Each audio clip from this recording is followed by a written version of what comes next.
वबरकातुहू इन्नल हम्दुलिल्लाह नहमदुहु व नस्तईनुहु व नस्तगफिरुहु व नऊज़ु बिल्लाहि मिन शुरूरि अनफुसिना व मिन सय्यिआति अमालिना मन यहदिहिल्लाहु फला मुदिल्ल लहु व मन युद्लिल फला हादिय लहु व अशहदु अन ला इलाहा इल्लल्लाहु वहदहु ला शरीका लहु व अशहदु अन्ना मुहम्मदन अब्दुहु व रसूलुहु सल्लल्लाहु तआला अलैहि व अला आलिहि व सहबिहि व सल्लम तस्लीमन कसीरा अम्मा बाद।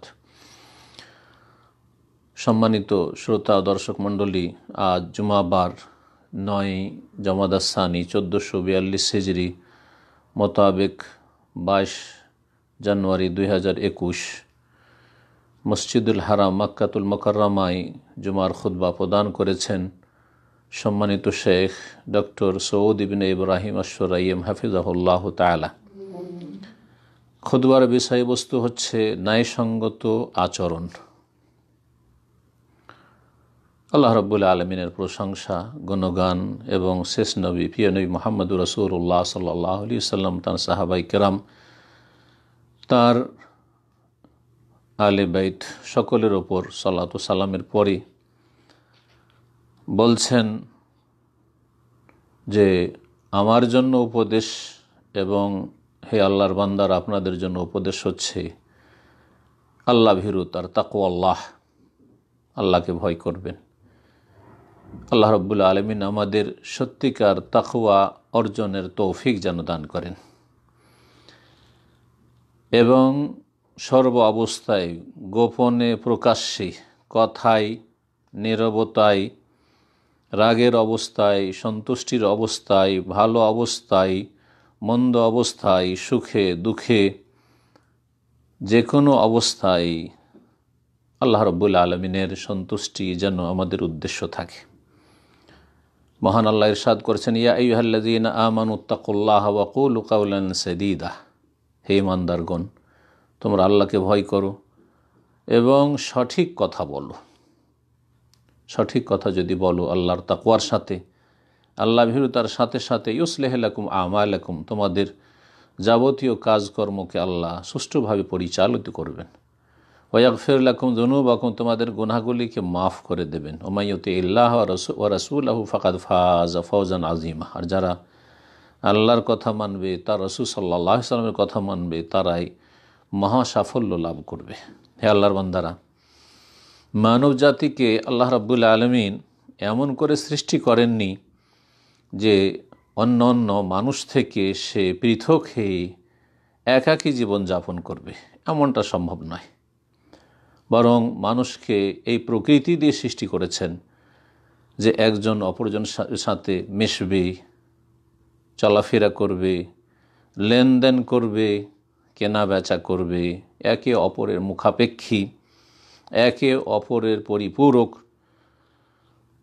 একজন অপরজনকে ভালোবাসবে, প্রয়োজনে অসন্তুষ্টি প্রকাশ করবে এবং কখনো রাগান্বিত হবে তো কখনো খুশি হবে, কখনো মানুষের সাথে সদাচরণ করে উপকার করবে, কখনো উপকারের প্রতিদান দেবে।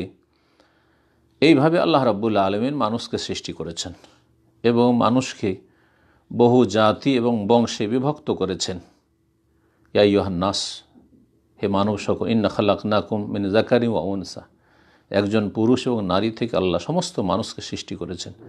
ওয়া জাআলনাকুম শুউবান ওয়া কাবাইলা লিতাআরাফু, এবং বহু জাতি আর বহু বংশে আল্লাহ রাব্বুল আলামিন বিভক্ত করেছেন যাতে করে একে অপরকে চিনতে পারে, পরিচিতি লাভ করতে পারে। মানুষ ভালোবাসে, মানুষ ঘৃণাও করে, মানুষ গ্রহণ করে, মানুষ প্রদান করে, যেমন বিক্রি করে তেমন খরিদও করে। মানুষ কখনো কাউকে দিক নির্দেশনা দিয়ে থাকে, কখনো দিক নির্দেশনা নিয়ে থাকে। এই হচ্ছে মানুষের সৃষ্টিগত প্রকৃতি। আল্লাহ রাব্বুল আলামিন মানুষের চলাফেরার ক্ষেত্রে এইভাবে সৃষ্টি করেছেন। এ সমস্ত বিষয়ের ক্ষেত্রে প্রতিটি মানুষের জন্য আবশ্যক হচ্ছে যখন অপরের সাথে লেনদেন করবে, আচরণ করবে, কিছু নীতিমালা অত্যন্ত গুরুত্বপূর্ণ। এবং সেসব বিষয়গুলি হচ্ছে বুনিয়াদি বিষয়, সেগুলি সবসময় স্মরণে রাখবে, সেগুলি যেন ভুলে না যায় আর সেগুলিকে যেন অবহেলা না করে। কারণ ওই সব নীতিমালা উপেক্ষা করলে অথবা ভুলে গেলে পদস্খলন ঘটবে, চলাফেরার ক্ষেত্রে অবিচার হবে এবং অশান্তি নেমে আসবে, মানুষের সম্পর্কের অবনতি ঘটবে এবং মানুষের অন্তর যেখানে প্রশস্ত থাকা উচিত সেখানে অন্তর সংকুচিত হয়ে আসবে, যার ফলে এর ফলস্বরূপ মানুষের মাঝে ঘৃণা ছড়াবে, বিচ্ছিন্নতা দেখা দিবে এবং বিদ্বেষ শত্রুতা সৃষ্টি হবে। আর মানুষ এইভাবে যদি চলাফেরা করে তো কখনো সুবিচার কায়েম করতে পারবে না অন্যের সাথে চলাফেরার ক্ষেত্রে। সুতরাং প্রতিটি মানুষকে সর্বাত্মক প্রচেষ্টা চালাতে হবে। প্রথম যে বিষয়টি সেটি হচ্ছে তাসহিহুন নিয়া, নিয়তকে পরিষ্কার পরিচ্ছন্ন করতে হবে, বিশুদ্ধ করতে হবে।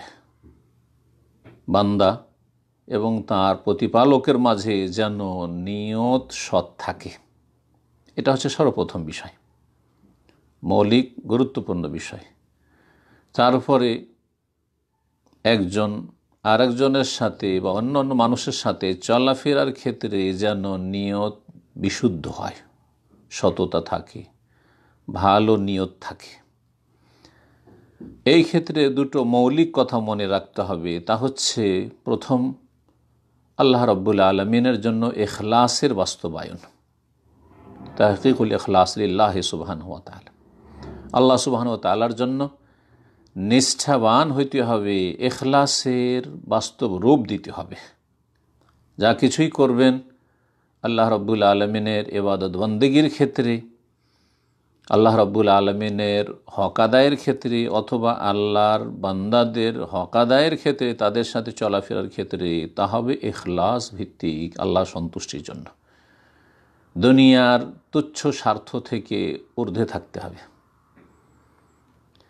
দ্বিতীয় যে শর্তটি মনে রাখতে হবে বা গুরুত্বপূর্ণ পয়েন্টটি মনে রাখতে হবে তা হচ্ছে প্রিয় নবী মুহাম্মদুর রাসূলুল্লাহ সাল্লাল্লাহু আলাইহি সাল্লামের অনুসরণ করতে হবে, যাতে করে আল্লাহ রাব্বুল আলামিনের ভালোবাসার সাথে সাথে মানুষের ভালোবাসা লাভে সফল হওয়া সম্ভব হয়।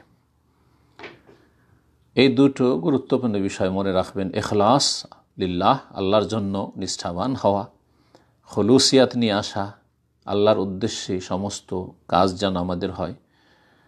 আর আরেকটি হচ্ছে আল্লাহ রাসূল সাল্লাল্লাহু আলাইহি সাল্লামের অনুসরণের মাধ্যমে যেন আমাদের কাজকর্ম সম্পাদন হয়। এই ক্ষেত্রে আমরা কোরআনে কারীমের এই আয়াতের ওপর আমল করব। আল্লাহ বলছেন লিয়াবলুয়াকুম আইয়ুকুম আহসানু আমালা, আল্লাহ তোমাদের পরীক্ষা করতে চান এই পৃথিবীতে যে তোমাদের মধ্যে কে কত বেশি ভালো আমল করে আসছে, কত বেশি পরিমাণ আমল করে আসছে কথা বলেননি, বরং বলেছেন আহসানু আমালা, কে কত সুন্দর, কে কত উৎকৃষ্ট, কে কত উত্তম আমল করে আসতে পারছে। এই আয়াতের তাফসিরে ইমাম ফুযাইল ইবনে আয়াদ রাহমাতুল্লাহি আলাইহি বলছেন আহসানু আমালা আই আখলাসাহু ওয়া আসওয়াবাহু, কে কত নিষ্ঠাভিত্তিক আমল করে আসতে পারছে খুলুসিয়াতের ভিত্তিতে, আর কে কত সঠিক বিশুদ্ধ আমল করে আসতে পারছে। আর তারপরে তিনি বলতেন ইন্নাল আমাল ইযা কানা খালিসান ওয়া লাম ইয়াকুন সাওয়াবান, আমল যদি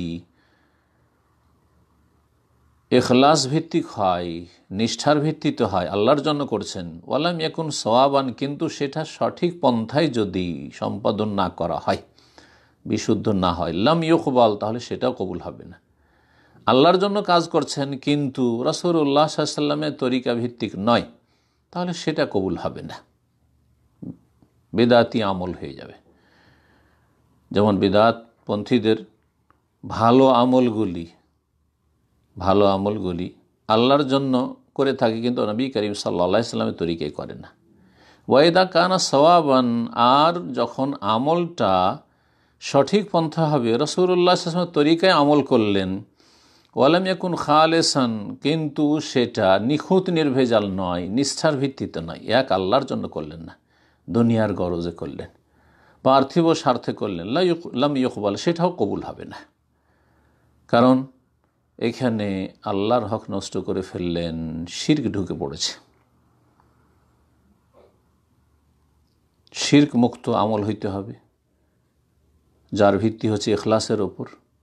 আর বিদাত মুক্ত আমল হইতে হবে, যার ভিত্তি হচ্ছে নবী করিম সাল্লাল্লাহু আলাইহি সাল্লামের ইত্তেবা, অনুসরণের ওপর।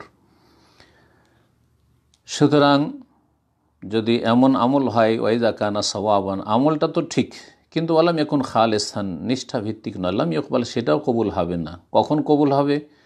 দুটোই যখন বিদ্যমান হবে শর্ত। হাত্তা ইয়াকুনা খালেসান সওয়াবান, বলছেন ইমাম ফজাইল রহমতুল্লাহ আলাইহি, যখন আমল নিখুঁত নির্ভেজাল হবে আল্লাহর জন্য, আর সওয়াবান এবং সঠিক হবে, বিশুদ্ধ পন্থায় আদায় করা হবে।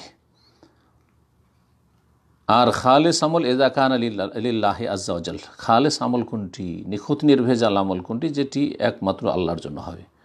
সওয়াব সঠিক আমল কোনটি, ইযা কানা আলা সুন্নাহ, যেটা সুন্নাহ ভিত্তিক হবে।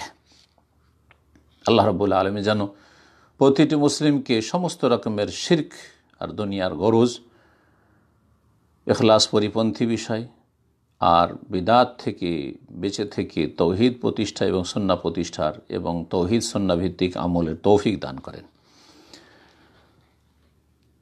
এই নীতিমালা সবসময় মনে রাখতে হবে। আর এর মাধ্যমে সমস্ত রকমের এর পরিপন্থী যে বিষয়গুলি রয়েছে, ইখলাসের পরিপন্থী বিষয় আর বিশুদ্ধতার পরিপন্থী বিষয় যা কিছু রয়েছে, তা থেকে নিজেকে মুক্ত রাখতে হবে। সুতরাং আমরা যে কোনো কাজকর্ম করব মানুষের সাথে চলাফেরার ক্ষেত্রে, সেখানে ব্যক্তি স্বার্থ যেন প্রাধান্য না পায়।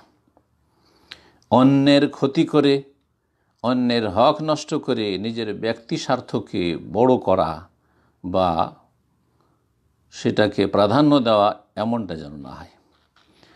এই রকমই আরেকটি রোগ হচ্ছে খ্যাতির কামনা বাসনা। মনের ভিতরে খ্যাতি, নিজে খ্যাতি লাভ করা, নিজে মানুষের কাছে প্রসিদ্ধ হওয়া, এই রকম যেন রোগ না থাকে। আর একটি রোগ হচ্ছে আত্ম অহংকার, জি, অহমিকা না থাকে, আমার মতো কেউ নেই, এমনটা যেন না থাকে। আর একটি রোগ হচ্ছে যে আমি যা কিছু বলি তাই ঠিক, আমি যা কিছু করি তাই ঠিক, আর অন্যরা সব ভুল করে। আর একটি ব্যাধি হচ্ছে এই ক্ষেত্রে মানুষ বেশি আমার গুণগান করুক, প্রশংসা করুক, মানুষ আমার ভালো আলোচনা করুক, এর জন্য উদ্গ্রীব হওয়া। সাধারণ মানুষকে বা বিশিষ্ট মানুষদেরকে সন্তুষ্ট করার জন্য সচেষ্ট হওয়া, আল্লাহ নারাজ হয়ে যা কিন্তু মানুষকে সন্তুষ্ট করার উদ্দেশ্য, এইরকম যেন রোগগুলি না থাকে। এই সমস্ত রোগ থেকে আমাদেরকে যথাসাধ্য মুক্ত হতে হবে, তাহলেই ইখলাস প্রতিষ্ঠা হবে, ইখলাসে কোনো ভেজাল থাকবে না। এ সমস্ত যে কথাগুলি আলোচনা হলো, এসবের ভিত্তিতে মনে রাখবেন যে পৃথিবীতে কোনো মানুষ নির্ভুল নয়, নিষ্পাপ নয়, ভুলের ঊর্ধ্বে কেউ নয়। প্রতিটি মানুষের ভুল হতে পারে, পদস্খলন ঘটতে পারে। যেমন আপনি আমি মানুষ, আমার আপনার ভুল হইতে পারে, তেমন অন্যেরও ভুল হইতে পারে। সুতরাং ভুল যতটা রয়েছে ততটাই ভুল বলতে হবে। ভুলের কারণে ভালো যেসব দিক রয়েছে সেগুলিকে একেবারে উপেক্ষা করলে চলবে না।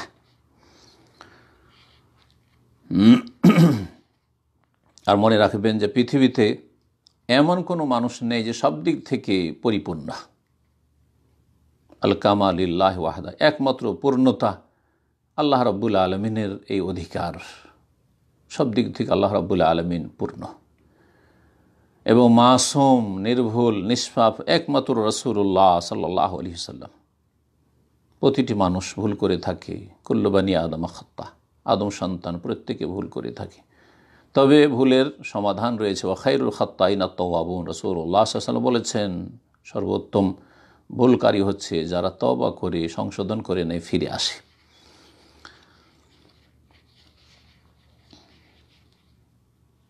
আর মনে রাখবেন যে মানুষকে যে আল্লাহ রাব্বুল আলামিন বিবেক বুদ্ধি দিয়েছেন, এই ক্ষেত্রে সবার বিবেক বুদ্ধি সমান নয়, সবার চিন্তা চেতনা একই রকমের না, দৃষ্টিভঙ্গির পার্থক্য থাকতে পারে। সুতরাং অন্যরা যে সমস্ত চিন্তা চেতনা পেশ করছে, জরুরি নয় যে তার সাথে আপনি একমত হতে পারবেন। আপনার চিন্তা চেতনা সবার উপর চাপিয়ে দেবেন আর ভাববেন যে এটাই ঠিক আর এটা সবাইকে মানতে হবে, এটা সম্ভব নয়, এটা থাকবেই।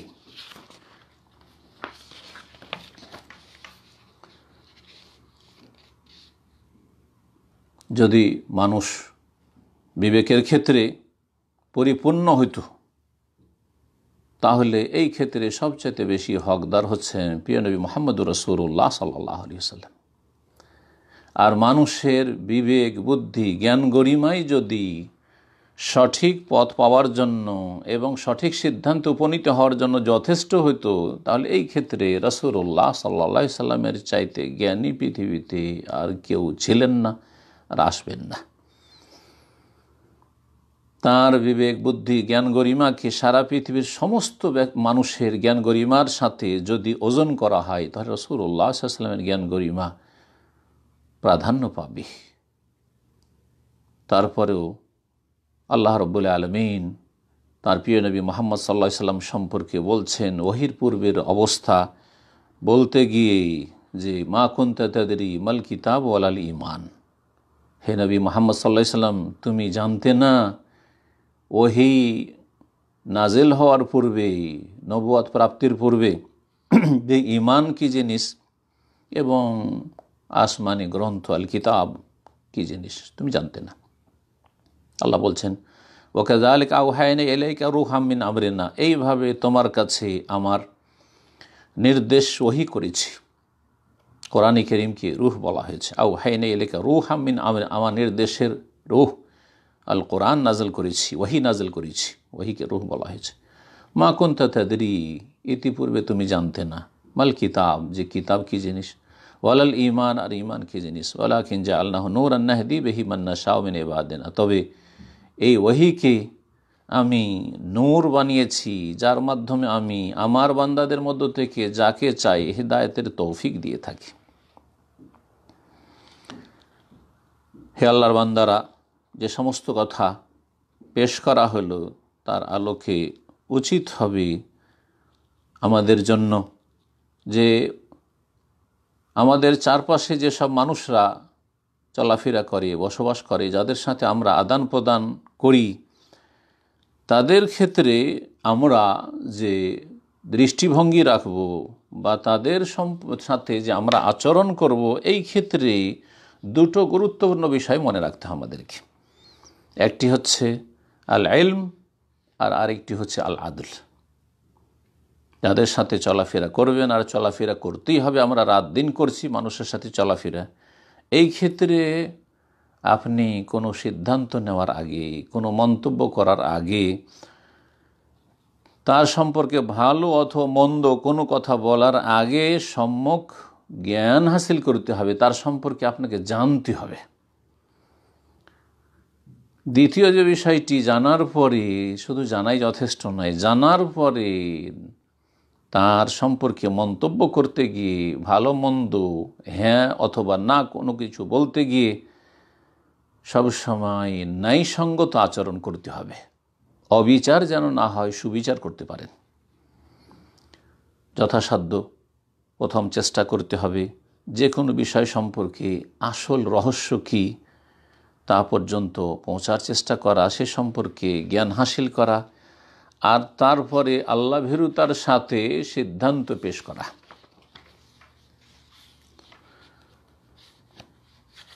এই ক্ষেত্রে সবসময় যেন আল্লাহর সন্তুষ্টি আমাদের মুখ্য উদ্দেশ্য থাকে।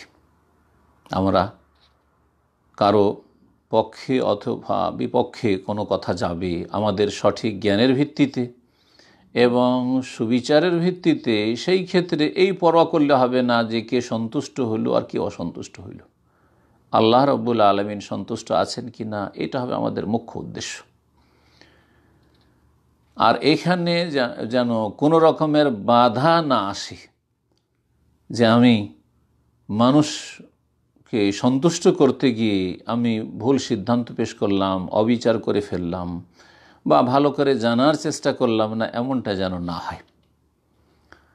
এই মর্মে নবী করিম সাল্লাল্লাহু আলাইহি সাল্লামের এই হাদিস আমাদেরকে মনে রাখতে হবে। তিনি বলছেন, মানিল তামাসা রিদাল্লাহি বিসাখাতিন নাসি রাদিয়াল্লাহু মানিল তামাসা রিদাল্লাহি বিসাখাতিন নাস রাদিয়াল্লাহু আনহু ওয়া আরদা আনহুন নাসা। যেই ব্যক্তি আল্লাহর সন্তুষ্টি তলাশ করবে, বেসাখাতিন নাস, মানুষকে অসন্তুষ্ট করে, মানুষ অসন্তুষ্ট হয়ে যায়। অনেক সময় আল্লাহকে রাজি করতে হলে মানুষকে রাজি করা সম্ভব হচ্ছে না। যদি মানুষকে রাজি করা যায়, সন্তুষ্ট করা যায়, তো আল্লাহ নারাজ হয়ে যাচ্ছেন। তখন আপনাকে অগ্রাধিকার দিতে হবে আল্লাহর সন্তুষ্টি, পরকালের মুক্তি। সুতরাং কেউ যদি আল্লাহকে সন্তুষ্ট করতে গিয়ে মানুষকে অসন্তুষ্ট করে ফেলে, কারণ উপায় নেই, মানুষ সন্তুষ্ট হচ্ছে না আল্লাহ সন্তুষ্টির ওপর, তাহলে মনে রাখবেন যে আল্লাহর সন্তুষ্টিকে যেহেতু প্রাধান্য দিয়েছেন, রাদিয়াল্লাহু আনহু, আল্লাহ আপনার ওপর সন্তুষ্ট হয়ে যাবেন। ওয়া আরদা আনহুন নাস, মানুষকেও আল্লাহ সন্তুষ্ট করে দেবেন। অর্থাৎ সে যদি অসন্তুষ্টও থাকে, কোনো ক্ষতি করতে পারবে না। কেমন করে আল্লাহ সন্তুষ্ট করবেন অথবা ক্ষান্ত করবেন, তার অনিষ্টকে তার দিকে ফিরিয়ে দেবেন, সেটা আল্লাহর কাজ। আল্লাহু আকবার। ওমানিল তামাসা রিদান নাস বিসাখাতিল্লাহি সাখিতাল্লাহু আলাইহি ওয়া আসখাতা আলাইহিন নাস। আর কেউ যদি মানুষের সন্তুষ্টি তলাশ করে, বিসাখাতিল্লাহ, আল্লাহকে অসন্তুষ্ট করে, মুখ্য উদ্দেশ্য হচ্ছে মানুষকে রাজি করা, যে কোনো মানুষকে হোক না কেন, যে কোনো স্তরের, সেই স্ত্রীকে সন্তুষ্ট করা, স্বামীকে হারাম কাজে লিপ্ত হয়ে সন্তুষ্ট করা, শাসককে সন্তুষ্ট করা, নেতা মাথাকে সন্তুষ্ট করা, পয়সাওয়ালাকে সন্তুষ্ট করা, আল্লাহকে অসন্তুষ্ট করে, জি হ্যাঁ, বাবা মাকে সন্তুষ্ট করা, আল্লাহকে অসন্তুষ্ট করে, আল্লাহর নাফরমানি করে কেউ যদি এমন কাজ করে, অমানিল তামাসা রিদান নাস বিসাখাতিল্লাহ, আল্লাহকে অসন্তুষ্ট করে কেউ যদি মানুষের সন্তুষ্টি তলাশ করে, সাখিতাল্লাহু আলাইহি, আল্লাহ তার ওপর তো অসন্তুষ্ট হয়ে গেলেন। ওয়া আসখাতা আলাইহিন নাস, এবং মানব সকলকেও আল্লাহ তার ওপর অসন্তুষ্ট করে দেবেন। যে দুনিয়ার তুচ্ছ গরজে মানুষকে সন্তুষ্ট করতে গিয়েছিল, সেখানে ব্যর্থ হবে, সেখানে ক্ষতিগ্রস্ত হবে। ইমাম ইবনে হিব্বান রাহমাতুল্লাহ আলাইহি হাদিসটি সংকলন করেছেন। বেশ কিছু উলামায়ে কেরামগণ কোরআনে কারিমের ওই সমস্ত আয়াত, যে আয়াতগুলিতে মানুষের সম্পর্কে কোনো সিদ্ধান্ত পেশ করতে গিয়ে জ্ঞানের দিকটি আলোচনা করা হয়েছে তাদের সম্পর্কে, এবং সুবিচারের দিকটি আলোচনা করা হয়েছে। একটু আগে বললাম যে কারো সম্পর্কে আপনার ইতিবাচক অথবা নেতিবাচক কোনো সিদ্ধান্ত পেশ করার জন্য বা মনোভাব তৈরি যে হচ্ছে, সেই ক্ষেত্রে দুটো কথা সবসময় মনে রাখতে হবে। তাদের সম্পর্কে আপনাকে সঠিক বিষয়টি জানতে হবে, এবং 2 নম্বর হচ্ছে সুবিচার করতে হবে, অবিচার যেন না হয়। এই মর্মে যে কোরআনে কারিমের আয়াতগুলি রয়েছে, সেগুলির সংখ্যা 300-এরও বেশি। বেশ কিছু উলামায়ে কেরাম এগুলো নিয়ে অধ্যয়ন করে বা গবেষণা করে বলেছেন, 300-র বেশি কোরআনে কারিম আয়াত রয়েছে যেগুলিতে বিভিন্নভাবে তাকিদ করা হয়েছে, বিভিন্নভাবে উপদেশ দেওয়া হয়েছে, কখনো নির্দেশ দেওয়া হয়েছে জ্ঞান হাসিল করো, সুবিচার করো, কখনো অবিচার করতে নিষেধ করা হয়েছে, কখনো অজ্ঞতার ভিত্তিতে সিদ্ধান্ত নিতে নিষেধ করা হয়েছে, কখনো এই মর্মে ঘটনাবলী বর্ণনা করা হয়েছে, কখনো বিভিন্ন উপমা পেশ করা হয়েছে, যেসবগুলি প্রমাণ করে যে এই বিষয়টি অত্যন্ত গুরুত্বপূর্ণ। অন্য অন্য মানুষের সাথে চলাফেরার ক্ষেত্রে, আচার আচরণের ক্ষেত্রে অত্যন্ত গুরুত্বপূর্ণ বিষয় হচ্ছে ইলম এবং আদল, জ্ঞান হাসিল করা এবং সুবিচার করা। প্রথমটি দেখি আমরা, যে কোনো ব্যক্তি সম্পর্কে, যে কোনো বিষয় সম্পর্কে কোনো একটা মন্তব্য করলে আপনাকে জ্ঞান হাসিল করতে হবে। এখান থেকেই একটি কায়দা ফিকহের রয়েছে, আল হুকমু আলা শাইয়্যি ফারউন আন তাসাউয়ুরিহি। ফিকহি মাসাইলের ক্ষেত্রে একটি কায়দা হচ্ছে যে কোনো একটা ফিকহি মাসাইলে হালাল হারাম জায়েজ না জায়েজ, যে আমরা ফতোয়াতে বা মাসলা মাসাইলে আলোচনা করে থাকি, এই ক্ষেত্রে যে কোনো বিষয়ের ওপর হুকুম লাগাবার ক্ষেত্রে এটা জায়েজ অথবা জায়েজ নয়, এটা করেন অথবা করিয়েন না, এটা হালাল অথবা হারাম, এই যে হুকুম লাগাবেন, হুকুম লাগানো হচ্ছে ফারউন আন তাসাউয়ুরিহি, সে সম্পর্কে একটা সম্যক ধারণার ভিত্তিতে হইতে হবে। যেমন আপনার ধারণা হবে সে সম্পর্কে জ্ঞান হতে হবে, তেমন হুকুম হবে। তাহলে আপনি ওই বিষয়টি সম্পর্কে যদি জানেন যে না এটা তো, এতে তো কোনো রকমের আপত্তিকর কিছু দেখছি না, এই এলমটা যদি আপনার কাছে আসে, তাহলে বলবেন যে এটা জায়েজ, এটা হালাল, এটা করেন। আর যদি দেখেন যে না এই বিষয়টি তো খারাপ, এর তো বিভিন্ন খারাপ দিক রয়েছে, এটা তো ভালো না, এই যে আপনার জ্ঞানটা হাসিল হলো, যার ভিত্তিতে আপনি হুকুম লাগাচ্ছেন এটা নাজায়েজ, এটা হারাম, এটা অবৈধ ইত্যাদি।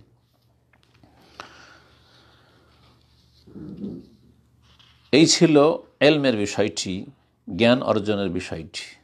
এখন আসুন সুবিচারের বিষয়। বলছেন যে কোরআনে কারিমে আল্লাহ রাব্বুল আলামিন এই বিষয়টিরও তাকিদ করেছেন, এই বিষয়ের শিক্ষা দিয়েছেন। মহান আল্লাহ সূরা মায়েদার আয়াত নম্বর 8 এবং আয়াত নম্বর 2 দুটোই মর্মে আয়াত রয়েছে। আয়াত নম্বর 8 আল্লাহ রাব্বুল আলামিন ইরশাদ করেছেন, ওয়ালা ইয়াজরিমান্নাকুম শানাআনু কওমিন আলা আল্লা তা'দিলু ই'দিলু হুয়া আকরাবু লিত-তাকওয়া।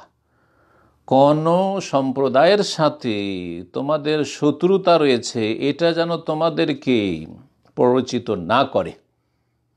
কিসের জন্য প্ররোচিত না করে? আলা আল্লাহ তা'দিলু, অবিচার করার জন্য। কোনো জাতিকে, কোনো ব্যক্তিকে, কোনো সমাজকে, কোনো দেশকে, কোনো যে কোনো ভাষাভাষীকে, কোনো বংশকে আপনি ভালোবাসেন না।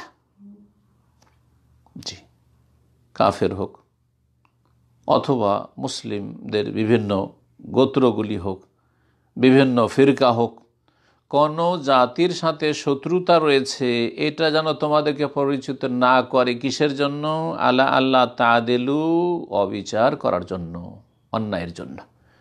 শত্রুতা আছে, সুতরাং সব সময় নেগেটিভ হুকুম, খারাপ আর খারাপ, খারাপ আর খারাপ, ভালোটাও খারাপ, এটা অধিকাংশ মানুষের বদ চরিত্র। যাকে দেখতে পারেন না তার চলন বাঁকা।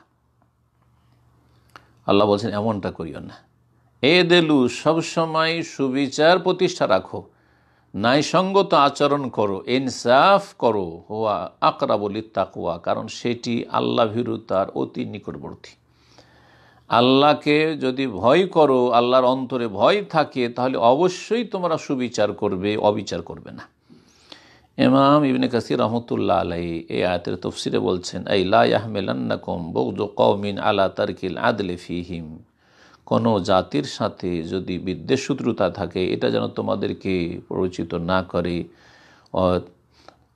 সুবিচার পরিত্যাগ করার জন্য, যে না এদের সাথে আবার বিচার ইনসাফ কি আছে, এরা তো আমার শত্রু, এমনটা যেন না করো। বাল ইস্তামেলুল আদলা ফি কুল্লি আহাদ, প্রতিটি ব্যক্তির ক্ষেত্রে সুবিচার করো, জি, অবিচার করিও না। সাদিকান কানা আদুওয়ান, সে বন্ধু হোক অথবা শত্রু হোক।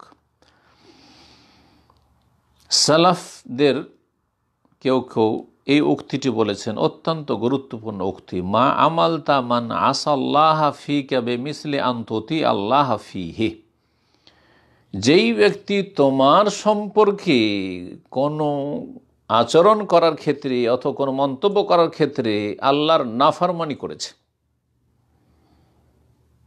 তার সাথে তুমি যদি আল্লাহর সন্তুষ্টিমূলক আচরণ করো, তার ক্ষেত্রে তুমি সিদ্ধান্ত পেশ করতে গিয়ে অথবা মন্তব্য করতে গিয়ে বা তার সাথে আচরণ করতে গিয়ে, তার বিচার করতে গিয়ে তুমি যদি আল্লাহর আনুগত্য করো, এর চাইতে ভালো আচরণ কিছু হইতে পারে না।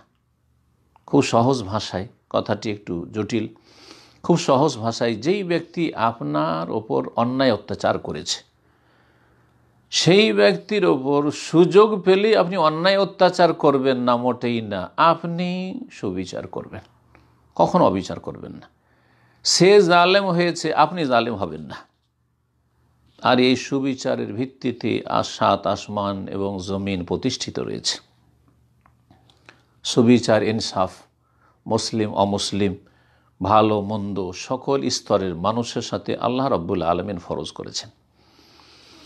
এই আয়াতের সমর্থনে সূরা মায়েদার আয়াত নম্বর 2 বলা যেতে পারে, মহান আল্লাহ সেখানে ইরশাদ করেছেন, ওয়ালা ইয়াজরিমান্নাকুম শানাআনু কওমিন আন সাদ্দুকুম আনিল মাসজিদিল হারামি আন তা'তাদু। নবী করিম সাল্লাল্লাহু আলাইহি সাল্লাম এবং সাহাবায়ে কেরামরা হুদায়বিয়ার বছরে উমরা করার উদ্দেশ্যে মক্কায় রওনা হয়েছিলেন। মক্কার কাছাকাছি হুদায়বিয়া নামক স্থানে যখন পৌঁছলেন, মক্কার কাফেররা বাধা দিয়ে দিল, শক্তভাবে বাধা দিল, কোনো মতেই সেই বছরে প্রবেশ করতে দিল না। হুদায়বিয়ার সন্ধি হইল, মসজিদে হারামে যাবে তারা, যুদ্ধের জন্য নয়, মক্কা বিজয়ের জন্য নয়, শুধু যাব আর মক্কা গিয়ে উমরা করে চলে আসো। তারপরও মক্কার কাফির শত্রুরা রাসূলুল্লাহ সাহাবায়ে কেরামদেরকে ফিরিয়ে দিল, ঢুকতে দিল না মক্কায়। কত বড় অপরাধ করেছে আল্লাহ। এই রকম অপরাধীদের সম্পর্কে, কাফের, মুশরিক, জালেম, সীমালঙ্ঘনকারী, তাদের সম্পর্কে বলছেন যে এই জাতি, মক্কার কাফের জাতিদের সাথে যে তোমাদের শত্রুতা রয়েছে, এটা যেন তোমাদেরকে পরিচিত না করে। যারা এত বড় অপরাধ করেছে, আনসাদ্দুক আনিল মসজিদুল হারাম, মসজিদে হারামে যেতেও তোমাদেরকে বাধা দিয়েছে, তারপরেও তোমরা কি করবে না, আন তা'তাদু, সীমা লঙ্ঘন করবে না তাদের ক্ষেত্রে, বরং সুবিচার কায়েম রাখবে। ইবনে কাসির রাহমাতুল্লাহি সেই মর্মে বলছেন, আই লা ইয়াহমিলানাকুম বুগযু কওমিন কাদ কানু সাদ্দুকুম আনিল উসুরি আল মসজিদুল হারাম। তোমাদেরকে পরিচিত না করে কোনো জাতির সাথে শত্রুতা বিদ্বেষ, যারা তোমাদেরকে মসজিদে হারামে পৌঁছতে বাধা দিয়েছিল হুদায়বিয়ার সন্ধির বছরে, তোমরা তাদের ওপর সীমা লঙ্ঘন করবে না, তাদের ক্ষেত্রে সবসময় তোমরা সুবিচারকে প্রতিষ্ঠিত রাখবে। আল্লাহ রাব্বুল আলামিন নির্দেশ হচ্ছে, ইন্নাল্লাহ ইয়ামুরু বিল আদলি ওয়াল ইহসান ওয়া ইতাই যিল কুরবা ওয়া ইয়ানহা আনিল ফাহশাই ওয়াল মুনকার ওয়াল বাগই ইয়াইযুকুম লাআল্লাকুম তাযাক্কারুন। আল্লাহ রাব্বুল তোমাদেরকে নির্দেশ দিচ্ছেন ইনসাফ করার, সুবিচার করার, ন্যায়সঙ্গত আচরণের, ইহসান সদ্ব্যবহারের, ওয়া ইতাই যিল কুরবা আত্মীয় স্বজনকে দিতে বলছেন, তারা দিক আর নাই দিক, ওয়া ইয়ানহা আনিল ফাহশ, অশ্লীল কথা কাজ থেকে নিষেধ করছেন, ওয়াল মুনকার, অন্যায় নিষিদ্ধ কথা কাজ থেকে নিষেধ করেছেন, ওয়াল বাগি, জুলম অত্যাচার থেকে আল্লাহ নিষেধ করছেন, ইয়াইযুকুম, আল্লাহ তোমাদেরকে ওয়াজ করছেন, উপদেশ দিচ্ছেন, লাআল্লাকুম তাযাক্কারুন, যাতে করে তোমরা উপদেশ গ্রহণ করতে পারা। সম্মানিত ভাতৃমণ্ডলী, দ্বিতীয় খুতবায় সম্মানিত খতিব আল্লাহর প্রশংসা এবং রাসূলুল্লাহ সাল্লাল্লাহু আলাইহি ওয়াসাল্লামের উপর সালাতু ওয়া সালামের বলছেন, ফাত্তাকুল্লাহ ইবাদাল্লাহ, আল্লাহর বান্দারা, আল্লাহকে ভয় করো এবং জেনে রাখো যে একজন মানুষ অন্য অন্য লোকদের সাথে চলাফেরার ক্ষেত্রে যেন কোরআনে কারিমে যে দিক নির্দেশনা দেওয়া হয়েছে সেটি যথাযথ পালন করে। কারো সম্পর্কে, কোনো ব্যক্তি বা সম্প্রদায় সম্পর্কে কোনো মন্তব্য করতে গিয়ে ঢালাওভাবে কোনো কথা বলবেন না। একজনের ভুলের কারণে বা কিছু লোকের ভুলের কারণে গোটা জাতিকে আপনি সেরে দিলেন, এমন কাজ করবেন না। কারণ অধিকাংশ ক্ষেত্রে দেখা যায় যে ঢালাও হরে কোনো কথা বললে সেটা সুবিচারের পরিপন্থী হয়ে যায় এবং সেখানে বাড়াবাড়ি হয়ে থাকে। এই ক্ষেত্রে সবসময় যেন আমাদের আদর্শ থাকে সুবিচার কায়েম করা। এই ক্ষেত্রে না আমরা কারো প্রশংসায় বাড়াবাড়ি করব, যেহেতু তাদের উপর সন্তুষ্ট, তার আমাদের মনোপুত, আর না তাদের সমালোচনায় বা তাদের বিরুদ্ধাচরণে বা তাদের বিপরীত কোনো কথা বলায় আমরা বাড়াবাড়ি করব, যেহেতু তাদের সাথে আমাদের ঝগড়া বিবাদ রয়েছে বা শত্রুতা রয়েছে।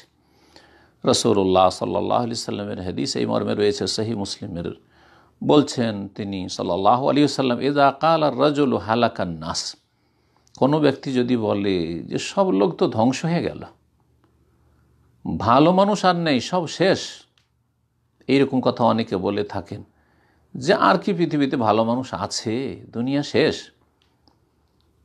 দেশে আর ভালো মানুষ খুঁজে পাওয়া যায় না, এমন কথা কখনো বলবেন না। বা অনেক সময় অন্য জাতি সম্পর্কে বলে থাকেন যে এই জাতির সবাই খারাপ, এই জাতি মানেই খারাপ, এইরকম কথা কখনো বলবেন না। নবী সাল্লাল্লাহু আলাইহি ওয়াসাল্লাম বলছে, ইযা কালার রাজুলু হালাকান নাস, কোনো ব্যক্তি যদি বলে যে সব মানুষের সর্বনাশ হয়েছে, সব খারাপ, ফাহুয়া আহলাকাহুম, তাহলে সেই ফাহুয়া আহলাকাহুম, সে সবচেয়ে বেশি ধ্বংসপ্রাপ্ত, সে সবচেয়ে বেশি ক্ষতিগ্রস্ত। যে সমস্ত মানুষকে খারাপ বলবে সে প্রথম সবচেয়ে খারাপ। জি, আলী ইবনে আবি তালিব রাদিয়াল্লাহু তাআলা আনহু বলছেন এই মর্মে, আলা উখবিরুকুম বিল ফাকিহ কুল্লাল ফিকহ, সবচেয়ে বড় জ্ঞানী পণ্ডিত সম্পর্কে তোমাদেরকে বলে দেব নাকি? বলছেন, মাল্লাম ইউকনেতিন নাস মির রাহমাতিল্লাহ, সবচেয়ে বড় জ্ঞানী ফকিহ বিদ্বান মানুষ, পণ্ডিত মানুষ সে যেই ব্যক্তি মানুষকে আল্লাহর রহমত থেকে নিরাশ করে না, যতই বড় ভুল করুক না কেন, যতই বড় গুনাহ করুক না কেন, যতই খারাপ লোক হোক না কেন, সব সময় আল্লাহর কাছে মানুষকে আশ্বস্ত করবে, আল্লাহর রহমত থেকে নিরাশ হবেন না এবং কাউকে নিরাশ করবেন না। জ্ঞানী সেই ব্যক্তি, পূর্ণ জ্ঞানী, যেই ব্যক্তি আল্লাহর রহমত থেকে জনগণকে নৈরাশ করে না। ওয়ালাম ইউমিনহুম মিন মাকরিল্লাহ, আর তার সাথে আল্লাহর যে কৌশল রয়েছে বা আল্লাহর পাকড়াও রয়েছে তার থেকে নির্ভীক বানিয়ে দেয় না। এটাও করে না যে তোমরা যা ইচ্ছা তাই করো, সব মাফ, 7 খুন মাফ, না না না। যেমন এক শ্রেণীর মূর্খরা রয়েছে, আল্লাহ গফুর রহিম, আল্লাহ সব মাফ করে দেবেন। আল্লাহর রহমত রয়েছে, আল্লাহর রহমত রয়েছে, যা রহমত পাওয়ার যোগ্য তাদের জন্য। যেমন আপনি মানুষকে আল্লাহর রহমতে নিরাশ করবেন না, তেমনই আল্লাহর আযাব থেকে মানুষকে নির্ভীক বানিয়ে দেবেন না। ওয়ালাম ইউরাখিস লাহু ফি মাআসিল্লাহ, আর আল্লাহর বিরুদ্ধাচরণের ক্ষেত্রে মানুষকে ছাড়ও দেবেন না। যেখানে নাফরমানি নাফরমানি, পাপ পাপ, পাপের ক্ষেত্রে ছাড়ও দেবেন না, সে হচ্ছে জ্ঞানী। ওয়ালাম ইয়াদা আল কোরআন রাগবাতান ইলা গায়রিহি, আর জ্ঞানী সত্যিকার সেই ব্যক্তি যেই ব্যক্তি কোরআনে কারীম বাদ দিয়ে অন্য কোনো কিছুতে নিজেকে ব্যস্ত করবে না। অনেকে রয়েছে কোরআনে কারীমের তেলাওয়াতের তৌফিক নেই, কোরআনে কারীমের তাফসীর পড়ে না, কোরআনে কারীম নিয়ে অধ্যয়ন করে না, বিভিন্ন বই পুস্তক পড়তে থাকে, বিভিন্ন রকমের নলেজ হাসিল করতে থাকে, সেই ব্যক্তি জ্ঞানী নয়। জ্ঞানী সত্যিকার সেই ব্যক্তি যেই ব্যক্তি কোরআনে কারীম ছাড়া অন্য কিছু চর্চা করে না, তার মুখ্য উদ্দেশ্য হচ্ছে কোরআনে কারীমের শিক্ষা অর্জন করা, কোরআনে কারীম অধ্যয়ন করা। এ সমস্ত বিষয়ের ক্ষেত্রে মনে রাখবেন যে গুরুত্বপূর্ণ পয়েন্ট হচ্ছে যে মানুষ নিজের প্রবৃত্তিকে আয়ত্ত করে রাখবে, নিজের প্রবৃত্তিকে লাগামহীন ছেড়ে দেবে না। কারণ মানুষ যখন প্রবৃত্তিকে, নিজের মনের কামনা বাসনকে লাগামহীন ছেড়ে দেয়, তখন সুবিচার করতে পারে না, অবশ্যই একদিকে ঝুঁকে যাবে। জি, আর একদিকে ঝুঁকে গেলে আর একদিকে অবিচার হয়ে যাবে। খেয়াল খুশি সিদ্ধান্ত পেশ করবে, যা মনে লাগে তাই মুখ দিয়ে বেরোবে আর তাই কলমে লিখবে, এমনটা যেন না হয়। মহান আল্লাহ এই ক্ষেত্রে ইরশাদ করেছেন, ফালা তাত্তাবিউল হাওয়া, তোমার কুপ্রবৃত্তির অনুসরণ করিও না, আন তা'দিলু, সুবিচার করার ক্ষেত্রে। যেমন অপর মানুষদের সাথে আচার আচরণের ক্ষেত্রে একজন মানুষের জন্য উচিত হবে